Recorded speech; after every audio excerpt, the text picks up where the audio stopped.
I want to touch on these dates and review them. You have to look at beginning points. When you're looking at Revelation 12 and you're looking at this time, okay, we got a woman. This woman is the church, all right? This isn't even really up for debate. This has to be so, all right? These are the things I believe I know very certainly. That woman is a church, a new covenant church. That new covenant church went into the wilderness. There was another woman in the wilderness, so it split off. You had one, and it became two. And now you've got the woman in the wilderness who is the true people of God, and the woman in the wilderness who's the false church. The woman in the wilderness who's the true people of God is being provided for at a certain level. The woman in the wilderness who's the false church is not being provided for. She is doing things on her own steam, with her own ingenuity. That's why I brought up Elijah, because Israelites that were rebellious and idolatrous in the days of Elijah were suffering. God wasn't sending them food and water. You know who he sent some to? That poor little widow woman, who obviously loved the Lord. She had to. Because when a man shows up at your house and basically tells you they're the man of God and I need your food, my Lord, in the ancient world, they're going to provide something for you no matter what, the way they felt obligated to guess. But you'd have to believe in God if you're going to give a man of God everything you've got, and you and your child are going to starve. Be one thing for yourself, but to watch your child starve, you might say, look, I'll give you a little bit, but I've got to give some to my child. Shows you how much trust she had. You know, God provided for her because she provided for Elijah. And he blessed her and blessed her and blessed her. Amen. Just like he blessed Elijah because Elijah was faithful to him. This woman was faithful to him. That's another story we'll have to get into in more detail, story of Elijah at some point. But using those two parallels, you've got this period in which the church has been. This woman went in the wilderness. When did she go? Well, the only way for you to figure out when is to figure out what it means that she went in the wilderness, what happened right before she went in the wilderness. In this scripture, it tells us. It tells us she was being persecuted before she went in the wilderness. So the true people of God were being persecuted by what I believe to have been the false church. So there had to already be a false church. To me, that dramatically narrows down the dates you could use. But even if that weren't the case, we see that on the end of the 1260 days, before you come out, there's the ministry and other things that we would have to see. So let's look at some of these dates real quick.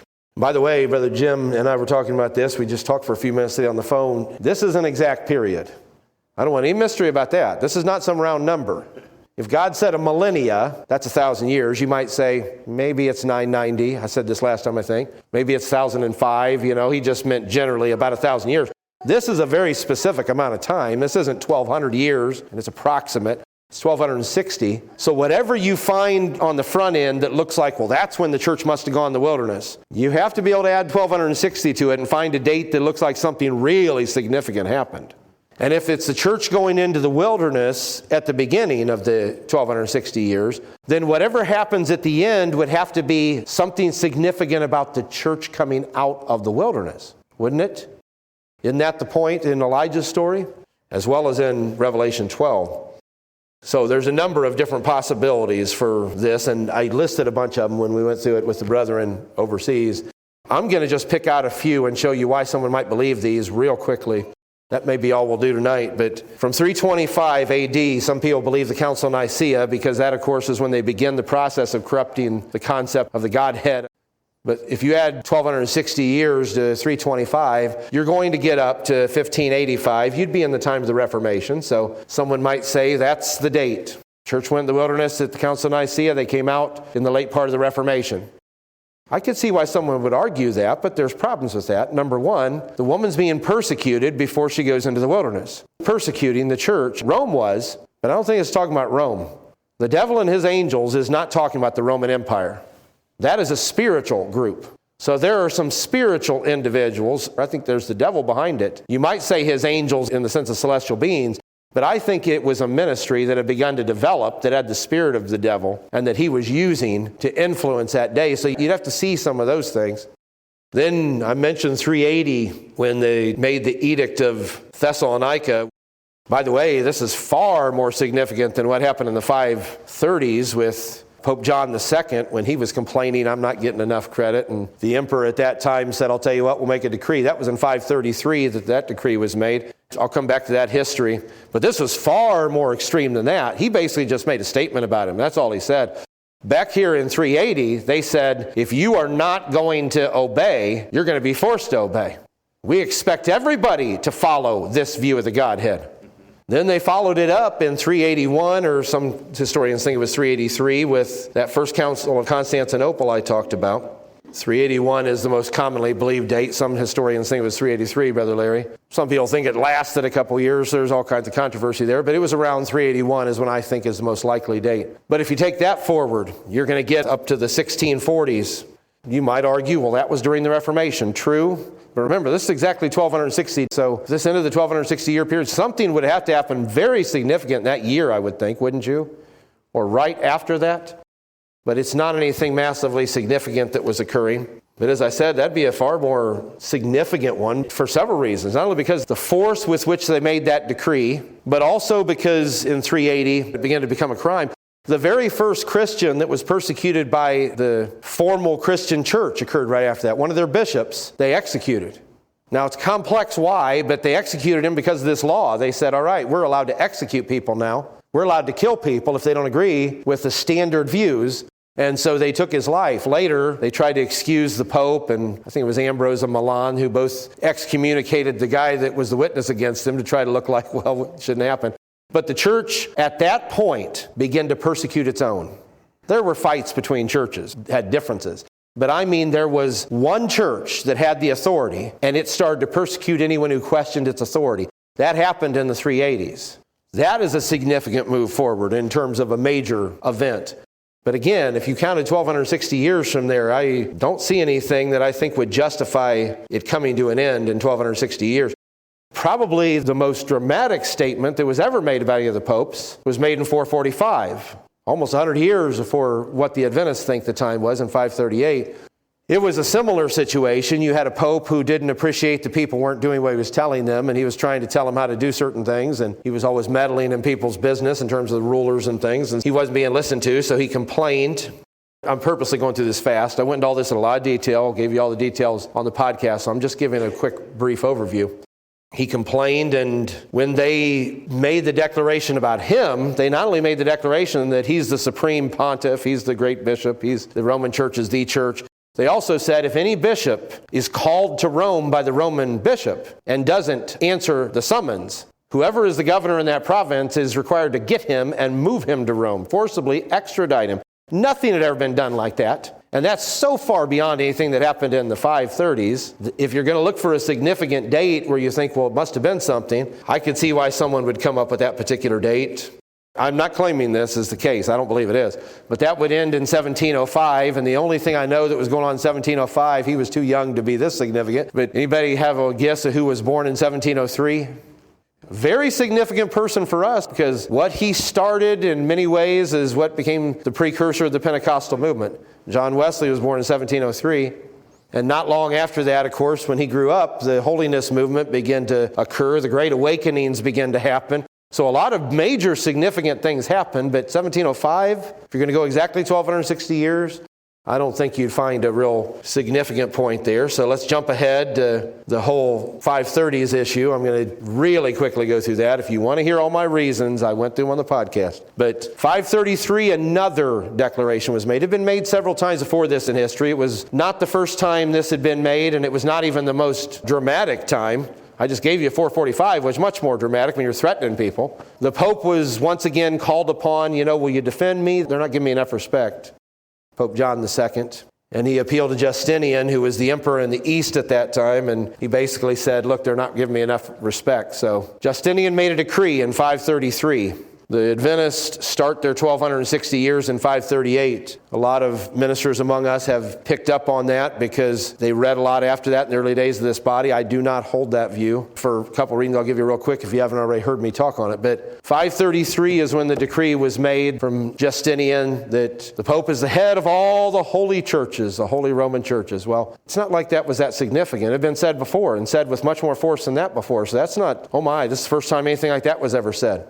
But the argument that the Adventists make is that after this declaration was made, the Pope couldn't really be that person. He couldn't have that level of power unchecked until you get rid of all the Arians. Because there are a lot of Arian, barbarian tribes, you want to call them barbarians, they were pretty sophisticated, but the Ostrogoths for the main ones. where these tribes, the Vandals, were in Africa. But some of these Arian tribes, Arian meaning they believe there's two in the Godhead. The Pope believed in the Trinity. So there's all these Arian tribes and Arian kingdoms that were pushing in on Rome. And at this time, one of the Arian kings, Odoacer, came in and took Rome, and he had a hold of it. He had control of it. So the Seventh-day Adventists said, well, that decree went out in 533, but as soon as they got rid of the Ostrogoths, now the Pope truly could rise to this level where he could never be challenged again. And that began the 1260 days. The problem is they are, forgive me, very poor historians, because that's not at all how it worked.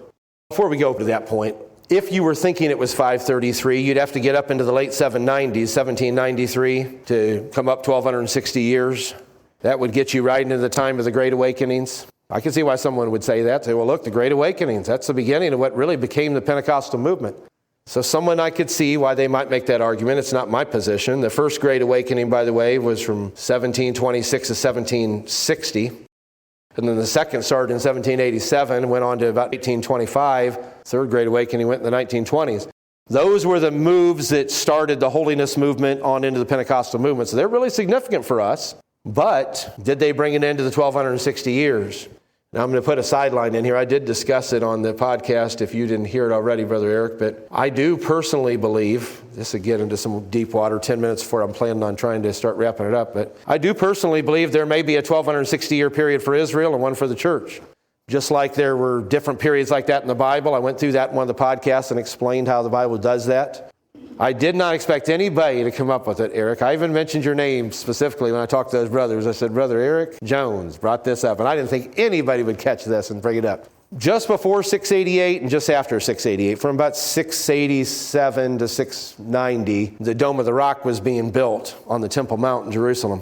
If you take 1260 years from 688, what year will you get? If you start with 688, which is the time right in the midst of the building of the Dome of the Rock on the Temple Mount, it wasn't finished, but the principal part of it was done at that time. It didn't get finished for a couple of years after that, but it was being built. You take 1260 years from there, what would you get? 1948.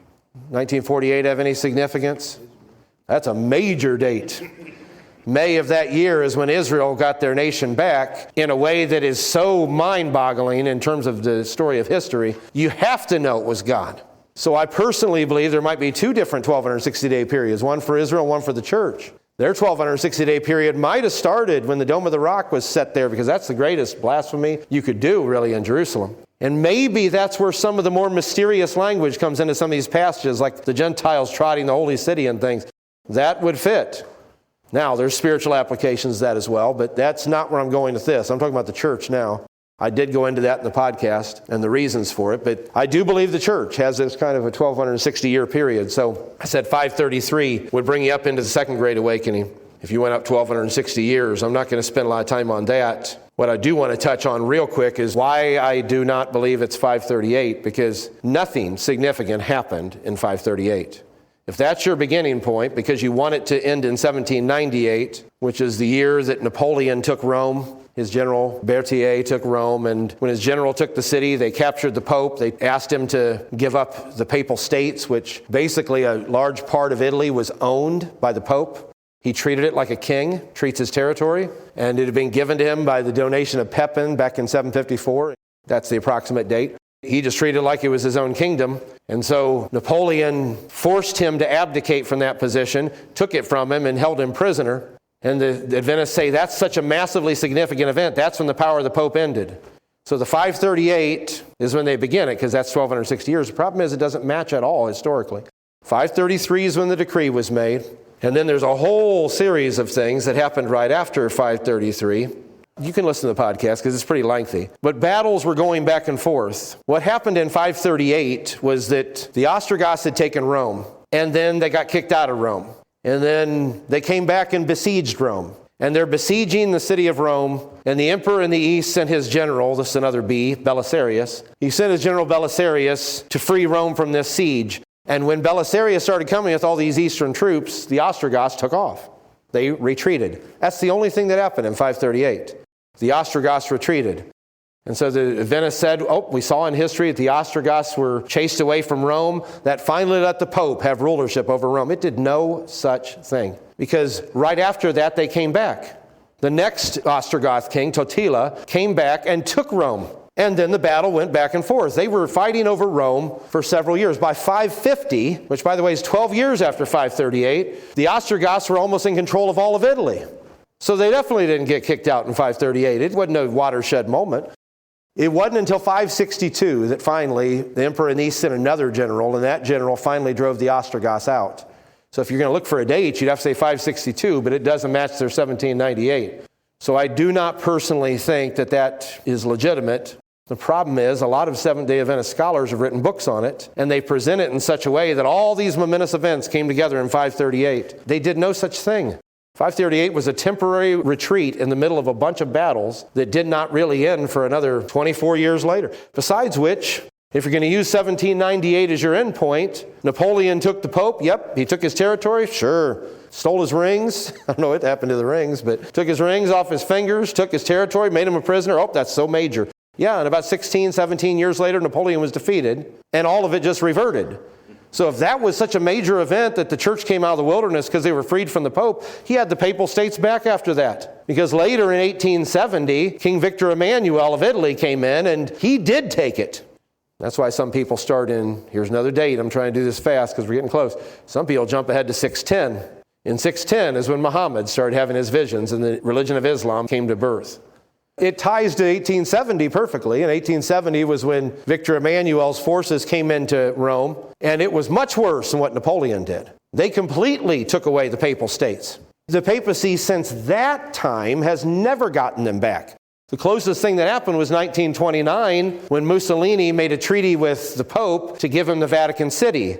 And now they have the Vatican City as its own sovereign state. They never got back the Papal States, but that didn't happen in 1798. That was taken from them in 1870. So we've had a history class tonight. I'm sorry, at least half of it maybe was a history class. That wasn't my intention. And some of this I've talked about in detail already.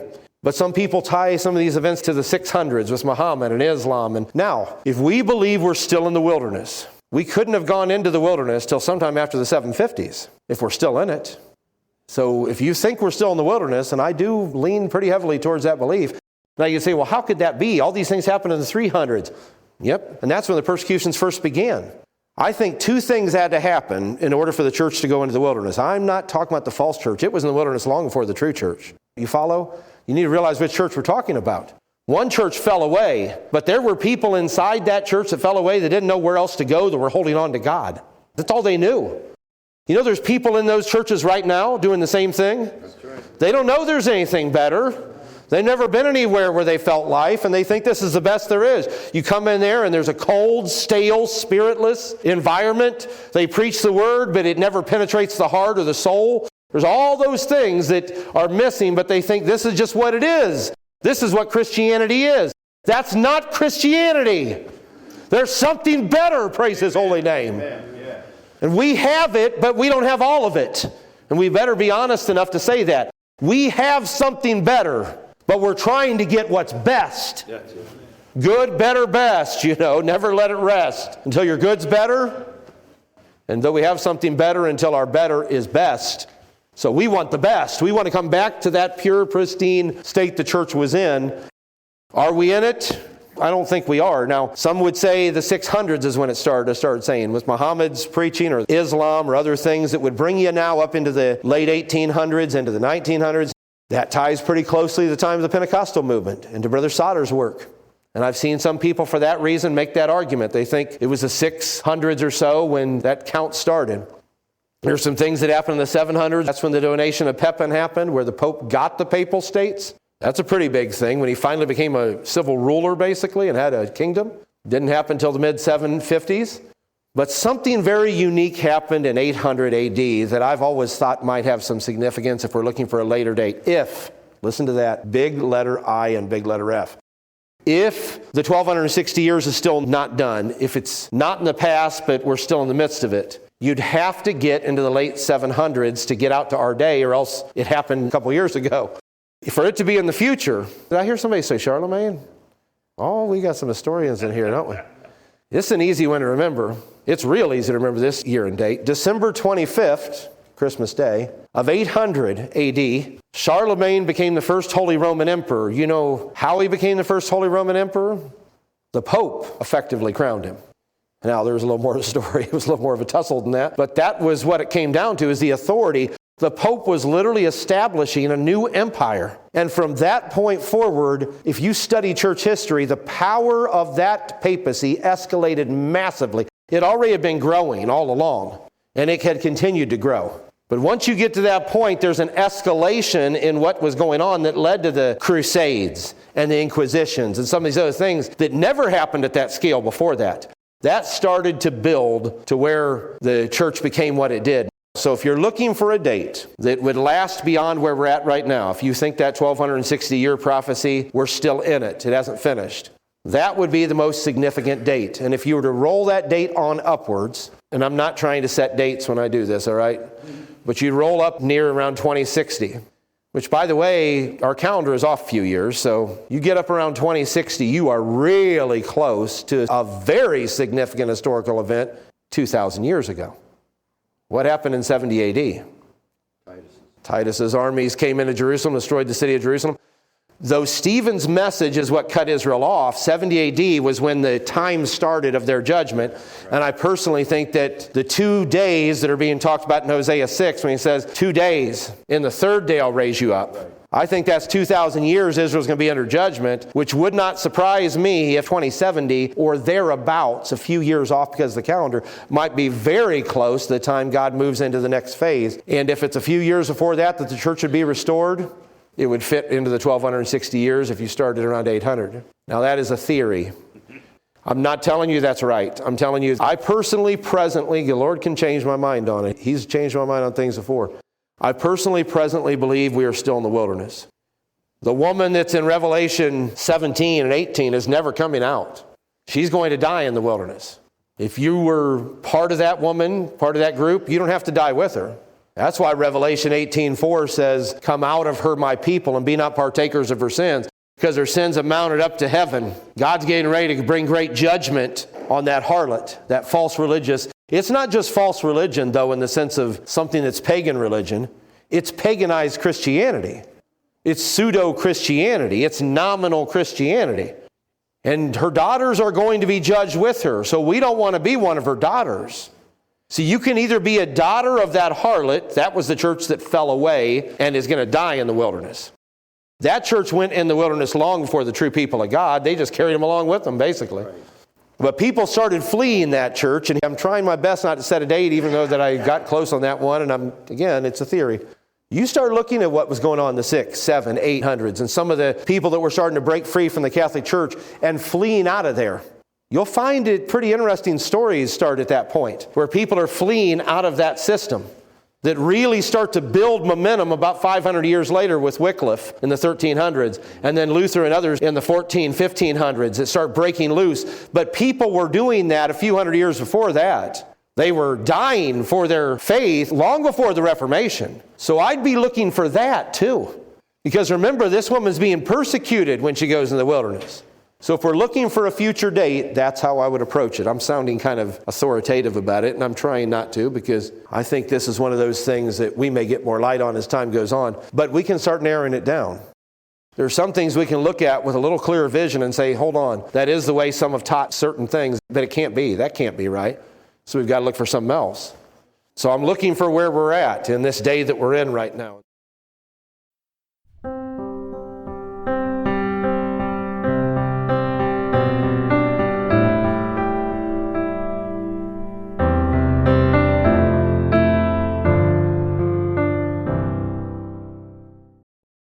All right, our last session was recorded during a Wednesday night Bible study, and I'm going to add to that last session here with one of our online sessions so we can go into something that's a little bit more complicated, a little bit deeper in terms of the 1260 days.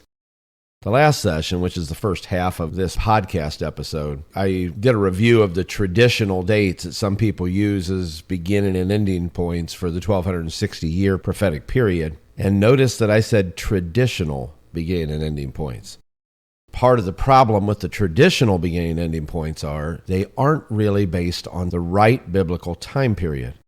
I often say we have to go back to the Bible, and of course I mean that in a wide range of ways in terms of our doctrine, our order, our practices, our standards, and in this case, some of our prophetic teaching as well. that we need to base what we're saying and doing on the Bible, not just on our traditions or the way someone else in the past has done things or believed things. One of the ways that we have to go back to the Bible in regards to the subject of the 1260 days, which we believe are referring to 1260 years, is to look at how God defines that period of time. And in order to do that, you've got to look at how God defines days and years. We talked about earlier in one of the earlier sessions about how there's times that God refers to a day that he means a year, or sometimes he refers to a day as 1,000 years. But on the subject of the 1260 days that we believe are referring to 1260 years, we also have to figure out how many days does God consider to be in a prophetic year. I know that sounds strange because you think, well, there's 365 and a quarter days in a year. To be more specific, it's actually 365.24, but we'll just refer to it as a round number of 365 or 365 and a quarter. But that's the length of time in a solar year, as we presently define it in the Gregorian calendar that we use in the Western world and throughout most of the world. God wasn't using solar years when he was referring to prophecies in the Bible. He was actually using a rounded off form of a lunar year.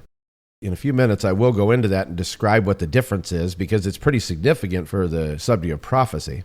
But in order to figure out how long this period is that's referred to as 1260 days that we believe is referring to 1260 prophetic years, we have to determine what God considers the length of a year to be.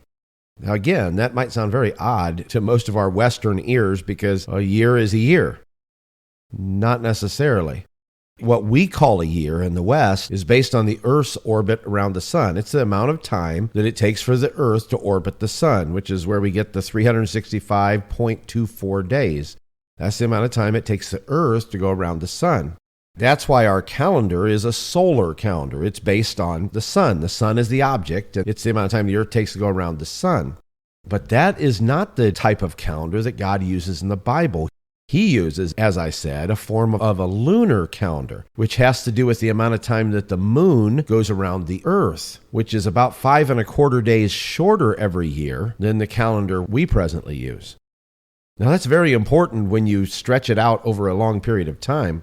If there's a prophecy in which God said that something is going to happen in 2 years, and the length of our years is 5.25 days longer than the length of his years are, then we might not even notice the difference because whatever event that's going to happen, it will happen 2 years and 10 days from now. So to us, it would still happen in about 2 years. But when the difference between a solar calendar that we presently use right now and where we get our different dates in our history from is compared with a lunar calendar, which is what God is using in his prophetic statements about periods of time, when you start talking about longer periods of time than just a couple of years, when you get up to hundreds of years or thousands of years, the difference between a lunar and a solar calendar will get further and further apart over time. If God's referring to a period of time that is 5.24 days shorter every single year than what you're thinking because you're using a solar calendar and he's using a lunar calendar, and God says something's going to happen in 10 years, it'll happen about 52 and a half days sooner than you'd be expecting it to because you're using a calendar with more days in it. And once you get to even a longer period than that, like 100 years, if God were to say, for example, that something is going to start in 1900 and it's going to end 100 years later, we would say, okay, let's look at our calendar of 365.25 days per year and come up with 100 of those years, and that's when it will end.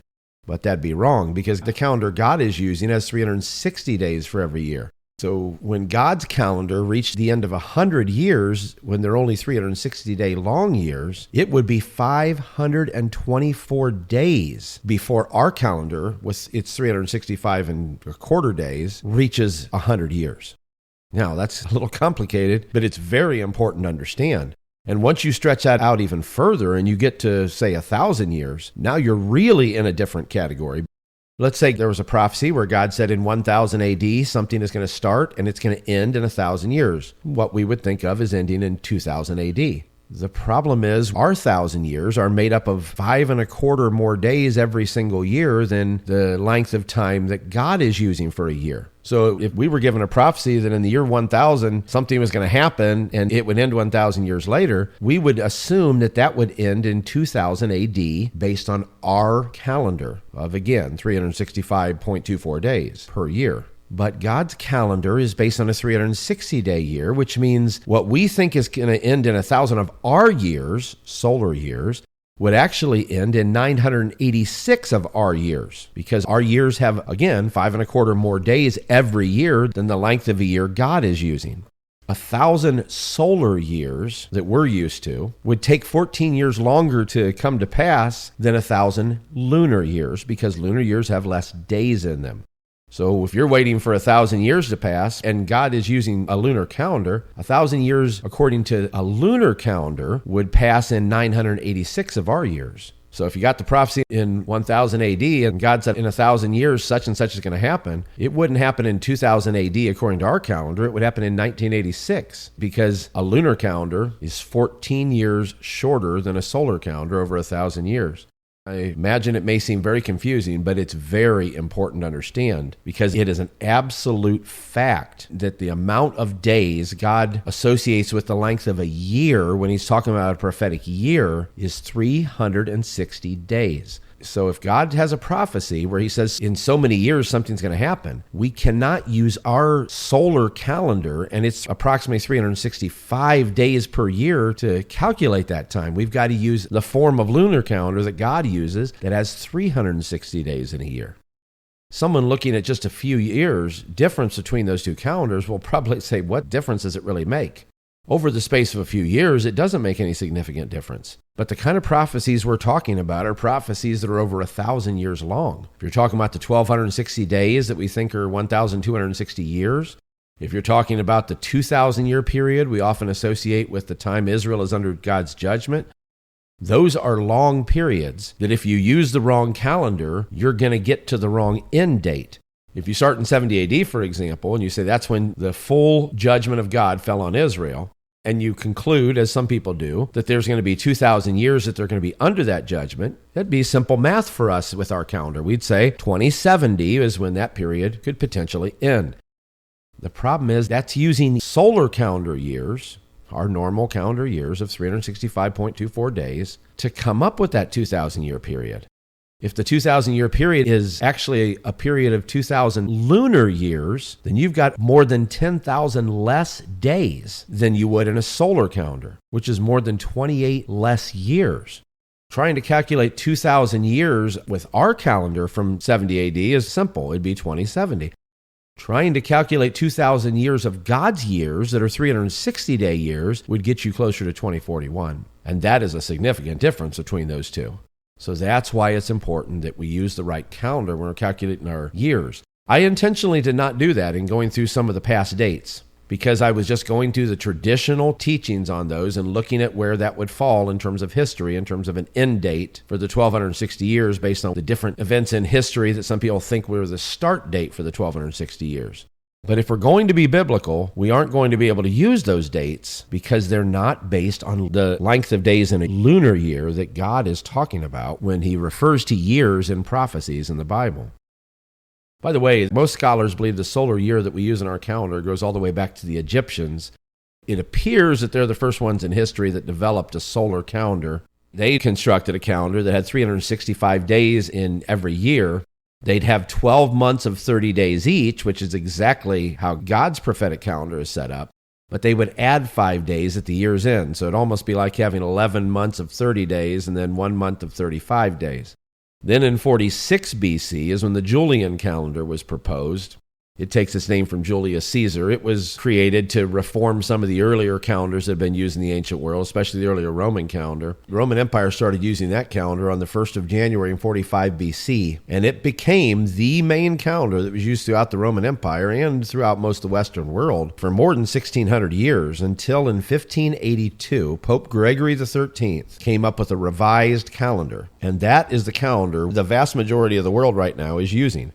That calendar went into effect in October of 1582 after Pope Gregory XIII made a formal papal declaration that everyone was intended to follow this new calendar.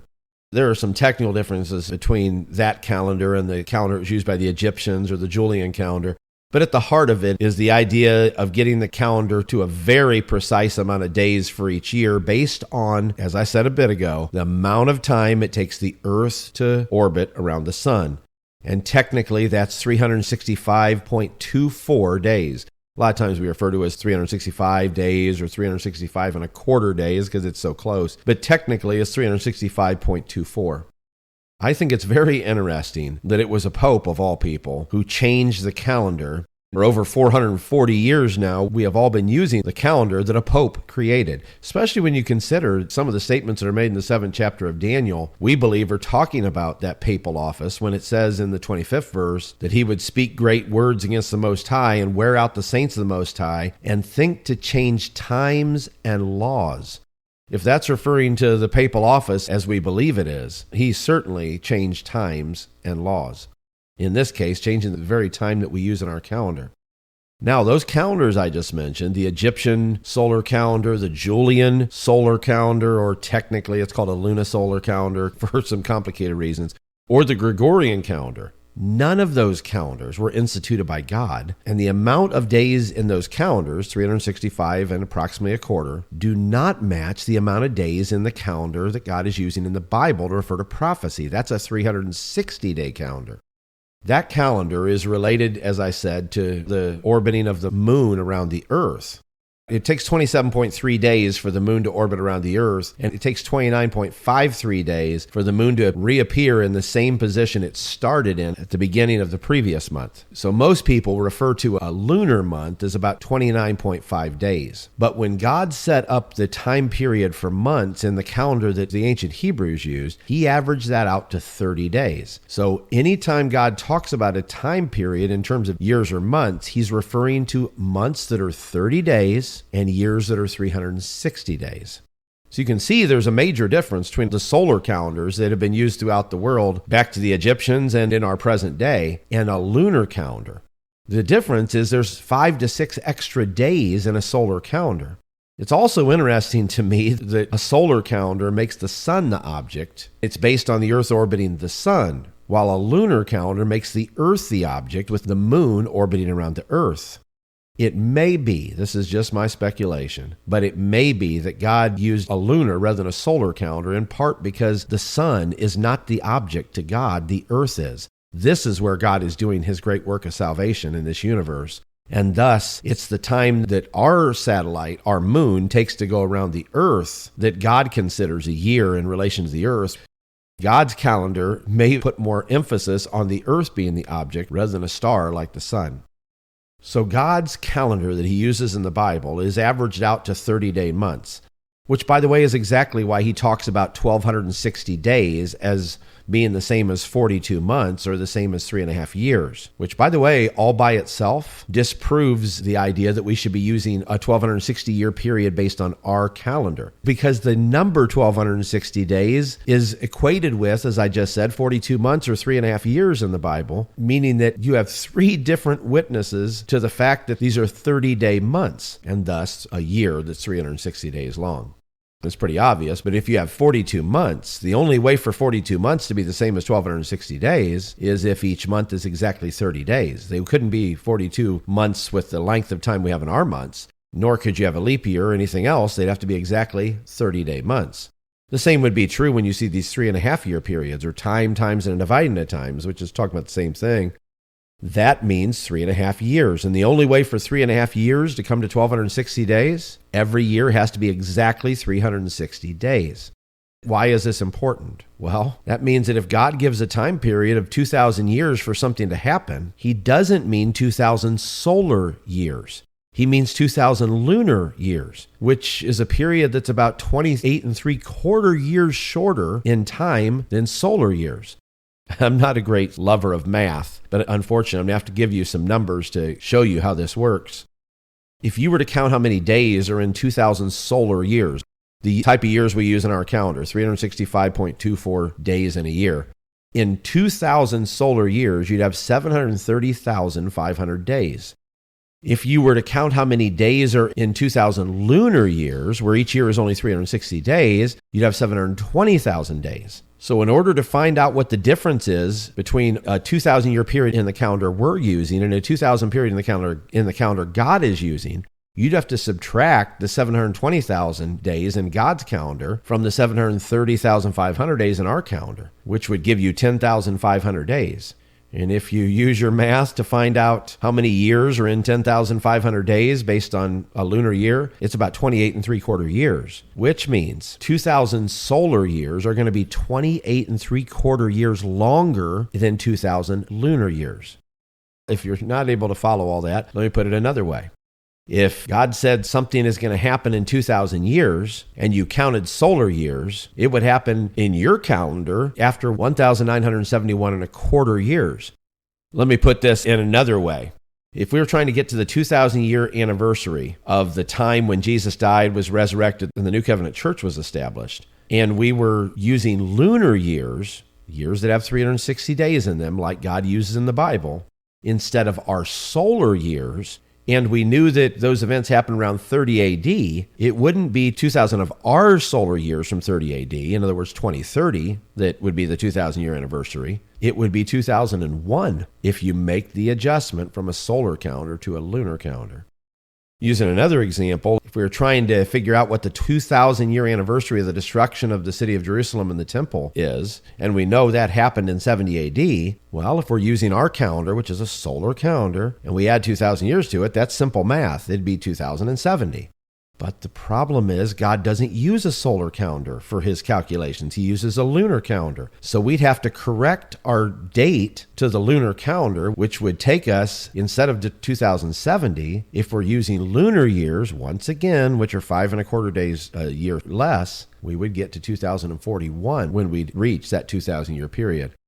So I've been using round numbers, 1,000 years, 2,000 years, a little over 14 years, a little over 28 years that you'd have to correct with those to get down to a lunar calendar from our solar calendar. But what does 1,260 years look like in God's calendar? Well, if you have 1,260 years of 365.24 days, 1,260 years in a solar calendar, you'd have 460,202 days. But if you have 1,260 years in a lunar calendar, which only has 360 days in a year, you'd only have 453,600 days, which means you'd have 6,602 less days in a 1,260-year period with a lunar calendar than you would in a 1,260-year period with a solar calendar.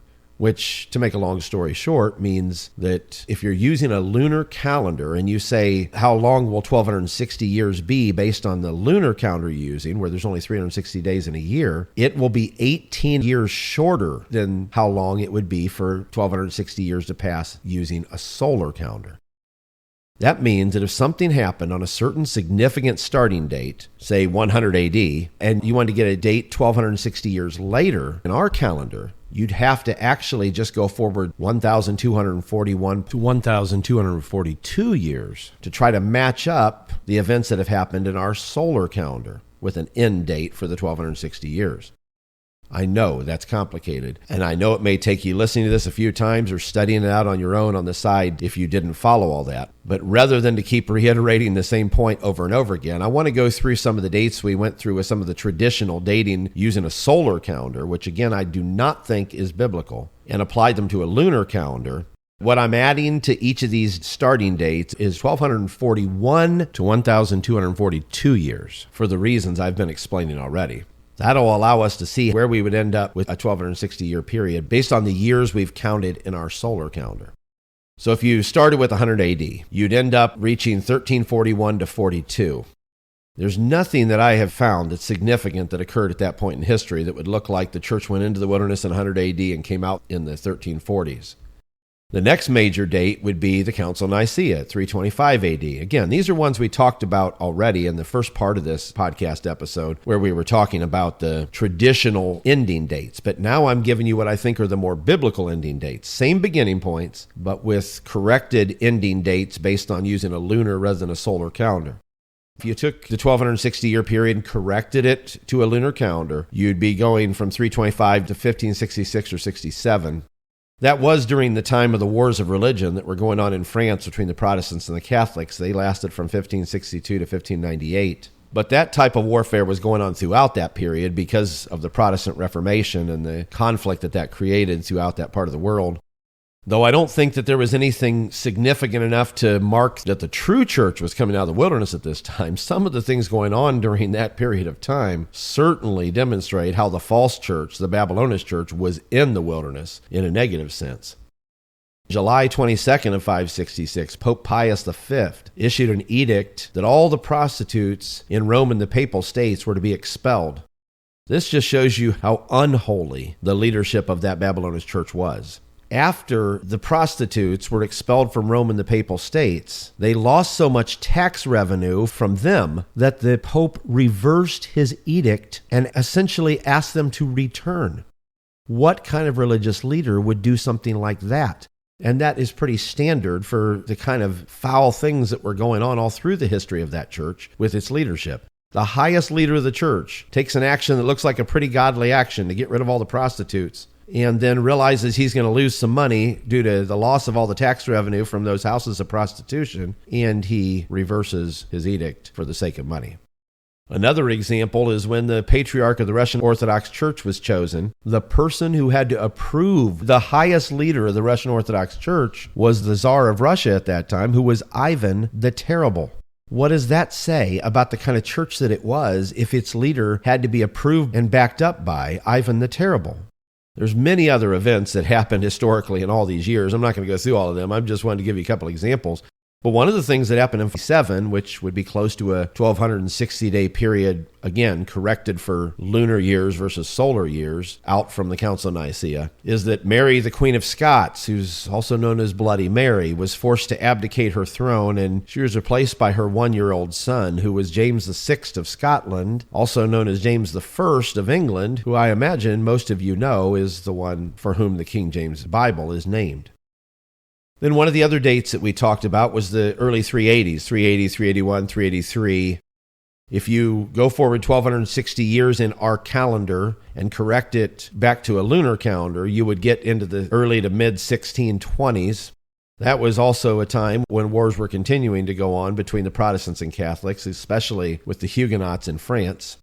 That's also the year on October 9th, though some scholars believe it might have been September 29th, when the Pilgrims of Plymouth Colony and the Wampanoag Indians celebrated a harvest feast that in the United States was later seen as the very first Thanksgiving.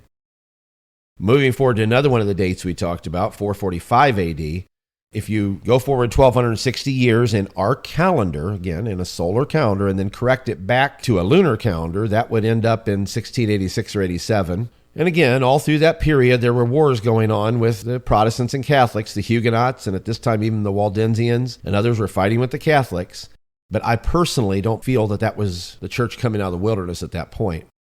Then the next date, if the 530s were significant, as the Adventists have believed, or the decree in 533, or the other events in that time period, that would take you right up to the time of the Revolutionary War in the United States. First Continental Congress being on September 5th of 1774, and the Revolutionary War in America beginning in 1775 with the battles of Lexington and Concord on April 19th. And the Declaration of Independence and other things occurring in that same type of time period. Those are very significant historical events. I, again, would not associate that with the church coming out of the wilderness.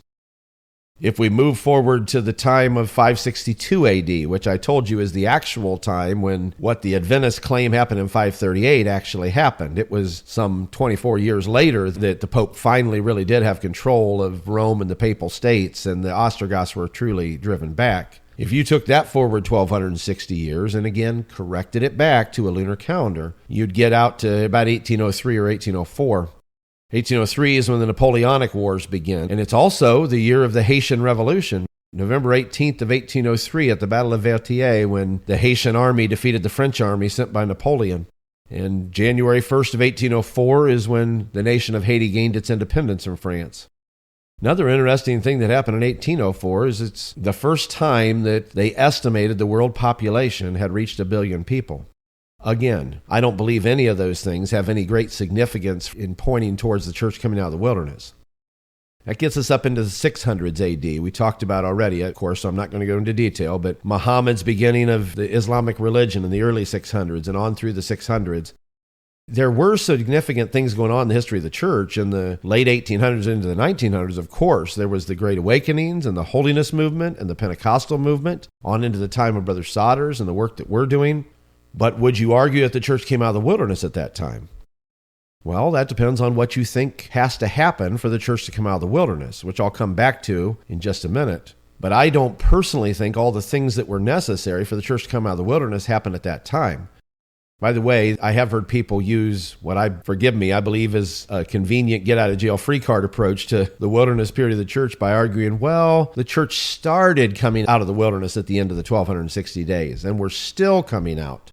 That's why we haven't seen the church restored yet, because we started coming out. The 1260 days ended, and that's when we started coming out.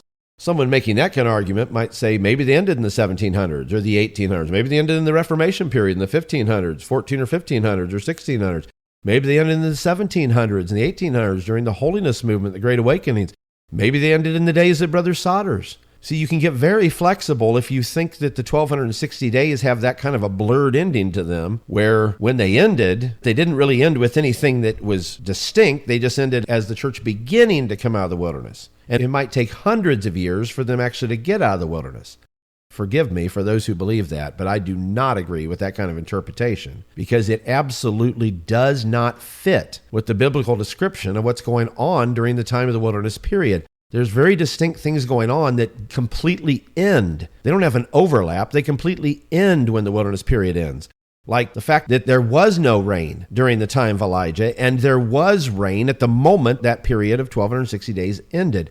It is a sharp distinction between being in the wilderness and being out of the wilderness. It's not some long overlap where we've left the 1260 days behind, which basically means the church came out of the wilderness, but we're still coming out and will be coming out for decades or centuries. I simply do not believe that. I think there are too many clear marks of things that have to happen at the moment you come out of the wilderness, and I'll come back to those in just a minute. I want to give one more date that I talked about in the earlier part of this, which was actually several days back on a Wednesday night in Green when we reviewed some of the traditional dates. And that is the date of 800 AD, the year that Charlemagne was crowned as Holy Roman Emperor over an entirely new empire, so to speak, that essentially had been created by the Pope, whose goal was to restore the Roman Empire that had collapsed several centuries before this. I want you to think about that for a moment. You realize the greatest concern of the Pope was to create a civil power that he could use to his own benefit, not to purify the church, not to restore the church, but to restore what amounts to the Roman Empire. The Holy Roman Empire is, for all intents and purposes, a restored Roman Empire after that empire had broken apart. That is one of the central parts of the heart of the apostasy associated with the falling away of the church, is that it adulterated itself with the state. In the 300s AD, the church adulterated itself with the state and became bound to the Roman emperors and to the Roman Empire under Constantine, under his heirs. And then after that empire essentially collapsed, what was one of the great goals of the papacy? To restore back that civil system, which was a beastly system, according to the prophecies in the Bible, so they could renew that adulterated relationship that was the very thing that marks them as the false church and as Babylon. What some people may not realize is that the eventual heir of the Holy Roman Empire was the Nazi state under Adolf Hitler, because the Holy Roman Empire eventually transitioned into what became the German Empire. And then after the German Empire collapsed, Hitler rose to power and created what amounted to a new empire. There's a reason the Nazis called that reign, which they believed began in 1933, the Third Reich. That word Reich refers to a rulership or a period of rule or a kingdom of some kind. And when they called it the Third Reich, they meant the first of those great empires was the Holy Roman Empire. The second empire that was its next form was the German Empire. And then they believed they were now building the third phase, so to speak, of what started with the Holy Roman Empire. So just consider the fact that what happened on 800 AD when Charlemagne was crowned as the emperor of a new Holy Roman Empire was what eventually would result in Nazi Germany rising up to one of the most horrifically brutal systems in the 20th century, which would carry out the mass execution of many people of Hebrew descent. Those are significant connecting points. I have always felt that is a very significant date. Now, again, this is my opinion. This is my theory, but it's very unusual where that date will end if you take it out 1,260 years and correct our solar calendar dates back to a lunar calendar period. If you go forward 1,260 just from 800 AD, of course, in our calendar, that would be 2060. Correcting that date back from our solar calendar to a lunar calendar would put us right in the midst of 2041 AD. Now, I want to strongly stress, I'm not saying a date of anything specific happening in 2041. I know it's possible someone will run off with that and say, Brother Baer said such and such is going to happen, the Lord's going to return, or the church will be restored, or Battle of Armageddon is going to happen, or they'll say something else is going to happen significant in 2041. All I am doing is showing you how this is very unusual that it falls in this date. Now, you might say, well, what's so unusual about that?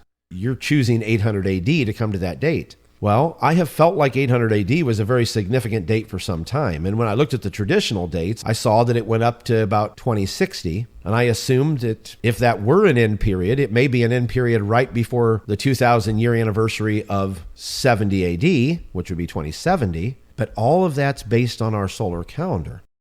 Let me say this again before I tell you the next part of this, which I already mentioned earlier. If you take 1,260 years forward from the events that happened in 800 AD and then correct our calendar, which has 5.25 more days than a lunar calendar every year, back to match a lunar calendar, those 1,260 years would end in 2041. Now, here's what's so unusual. We have believed that there is a 2,000-year period from the time of Israel's judgment till the time of Israel's restoration, very closely paralleled with the 2,000-year period between the time of the early church and the time when the millennial reign is going to begin. One of many reasons for saying that that might be the case with Israel is the 6th chapter of Hosea, where it talks about 2 days that Israel is going to be under judgment. And after those 2 days, when we go into the 3rd day, is when they would rise up and be restored to God. And we know those aren't literal days, so we're assuming those are 1,000-year days. And if there is a 2,000-year period between 70 AD, when that judgment fell in its full sense, and the time when Israel will potentially be restored, or at least the final part of the restoration will begin. And again, we take that 2,000-year period from 70 AD forward in a solar calendar, that would take us to 2070. But if we correct that back to a lunar calendar, it would take us to 2041.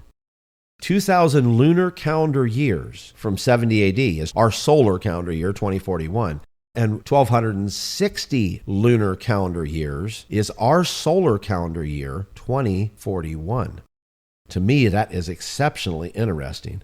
Though I am not declaring anything specific about that date, I do think it is worth discussing and giving some serious consideration to those connections, because I have never found in all of my studies prophetic dates that have that kind of significance about our day that click together so perfectly as those dates do.